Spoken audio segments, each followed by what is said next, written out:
Cuando me identifican como activista, yo siempre aclaro que por encima de todo lo soy desde la cultura. Me gusta vincular todo eso a esta idea de cómo un artista puede hacer preguntas más interesantes, más cuestionadoras a un determinado estado. Cuando yo tenía 17 años ya estaba siendo publicado un poema escrito por mí, que retomó el tema del homosexualismo en las letras cubanas después de un largo periodo de silencio. Y ese poema, Vestido de novia, creó en mí esta especie de compromiso de preguntarme quiénes eran los lectores de este poema, en el cual aparecía un muchacho trasvestido en un espacio público. Y yo creo que esa pregunta me ha acompañado, y así ha sido lo que ha pasado en mi vida desde el fin de los años 80 hasta el presente. Preguntarme constantemente dónde poner en un espacio público la figura del homosexual, dónde ubicarlo, qué responsabilidad esa presencia nos exige y cómo tenemos además que crear determinadas libertades para que esa presencia no resulte del todo extraña ante quienes la ven y sobre todo empiezan a incorporarla a una imagen de la vida mucho más flexible de lo que a veces este país lamentablemente ha tenido en relación con este tipo de personas. Hay que fundamentalmente crear espacios de libertad, espacios de interacción donde la libertad en el diálogo, en la conducta, en el respeto hacia todo lo otro, tenga un sentido que sea por encima de todo progresivo y que no venga pactado de antemano por nadie, que no venga pactado por ninguna regla, que nadie, que sobre todo nadie que no forme parte de lo que como biografía viven en Cuba los miembros de esa supuesta comunidad LGTBIQ estén viviendo por sí mismos. Una comunidad real, una comunidad en la cual los activistas tengan un espacio real y de acción concreta, tiene que estar conectada por núcleos de fuerza, tiene que estar vinculando opiniones diversas, tiene que estar ocupando una textura dentro de la sociedad que indique que no estamos hablando solamente de algo extraño o raro a lo cual hay que asumir, sino algo que ya está dialogando de manera viva con todas otras zonas de la sociedad y que puede provocar discusiones que deben ser por encima de todo provechosas, que genere un beneficio para toda la sociedad, no solo para los homosexuales, las lesbianas, los transexuales, etcétera, sino para un espacio en el cual vivir ya indique que hay muchas puertas abiertas y que eso puede ser discutido en nuevas plataformas. Siempre pongo como ejemplo el espinoso asunto del matrimonio entre personas del mismo sexo y de la adopción entre parejas homosexuales de niños. Es algo que, por ejemplo, en mi vida yo ahora mismo no lo necesito, no forma parte de mi biografía, pero tuve que aprender que para muchas personas eso era una necesidad, que podía ser una necesidad legítima el poder tener opciones como esas en su vida. Y es así como uno debe empezar a procesar todo esto, no ver solo el capítulo de la novela en la que uno es protagonista, sino también ver los otros muchos capítulos en los que otras personas, por necesidades concretas de defensas legales, etcétera, pueden reclamar que estas libertades no les sean negadas. En Cuba creo que todavía la gran pregunta sobre el individuo pesa mucho en el repaso de la historia. Hemos vivido una historia que en los últimos 60 años se ha contado en trazos generales, en términos de grandes manifestaciones apoyando una idea, y poco a poco, a partir de la década del 80 y sobre todo a partir de la crisis de los 90, la particularidad del individuo ha hecho que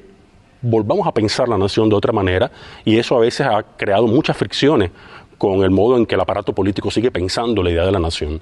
No se puede negar que en este país, como en muchos otros, los homosexuales han sido reprimidos. Aquí al homosexual no se le condena a pena de muerte. Hay países en los que se les condena a pena de muerte y a largos años de prisión, pero también hemos tenido esos periodos y deberíamos haber sido capaces ya de contar esa historia sin que el trauma nos amordace. Y yo creo que a veces hemos contado la historia con demasiada conciencia de las mordazas.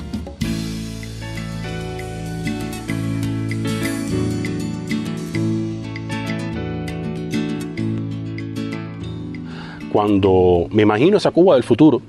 me gustaría que fuera una Cuba donde el individuo se sintiera más protegido, mucho más cercano a lo que él cree de sí mismo y no a lo que otras personas le dicen que debe ser. Ese espacio de libertad es imprescindible y ahora mismo si vas a las calles habaneras o a las calles de Cuba, verás que aunque hay mucho contacto social, aunque hay mucho diálogo en la calle, faltan determinados espacios de socialización donde ser reconocido de una manera no implique de inmediato un estigma o un tabú. Siempre puede ser complicado pensar por qué, por ejemplo, la institución que rige los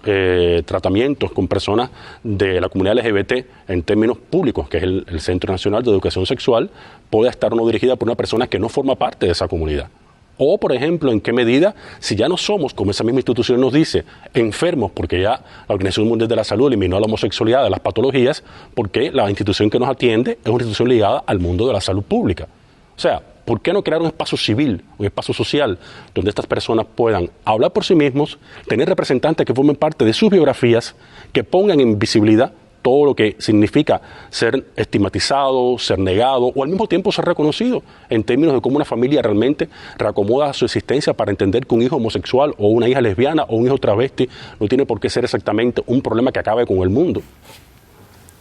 Que haya transparencia, que es lo fundamental para entenderse estas cosas en la vida, y sin lo cual ninguna comunidad, ni LGBTQ, ni HJ4, ni Z45, va a existir mientras no tengamos la capacidad de asumir esa historia, esa memoria, y asumirla con entereza. Y sí, hay dolor, y sí, hay pérdida, y sí, hay necesidad de saberlo, porque si no el error se va a repetir,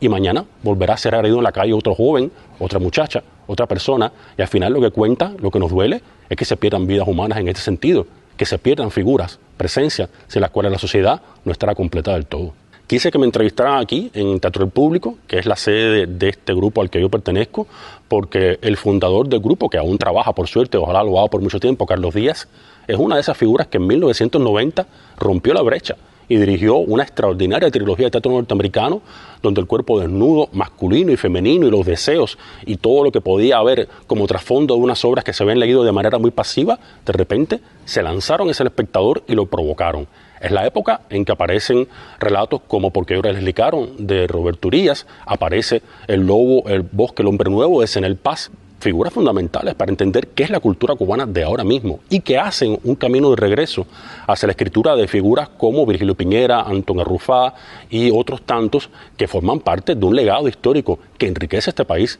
y del cual no podemos estar ajenos. Cuando de repente haces una investigación y ves que hay una secuencia de artistas, de creadores, de obras muy importantes que ya están hablando del tema y están haciendo exigencias mayores desde ahí a toda la conciencia de memoria y de organización que el país debe proponer a sus ciudadanos. Discutir y preguntar debe ser una actitud común para siempre en cualquier sociedad. Y yo creo que esa es una de las voluntades que no debería sernos negada en ninguna instancia, ni en el gobierno de hoy, ni en el gobierno que fue, ni en el gobierno de mañana. Me insumo a tu locura callejera, a tu inconformidad con lo ya hecho, y siempre igual que tú pondré mi pecho para tomar el rumbo que tú llevas. Me sumo a tu verdad como bandera del que joven llama lo más hermoso, y sin que se da un rato de reposo impone un nuevo mundo a su manera. Con tus besos en el aire, con tus manos en la calle, con tus besos en el aire, con tus manos en la calle.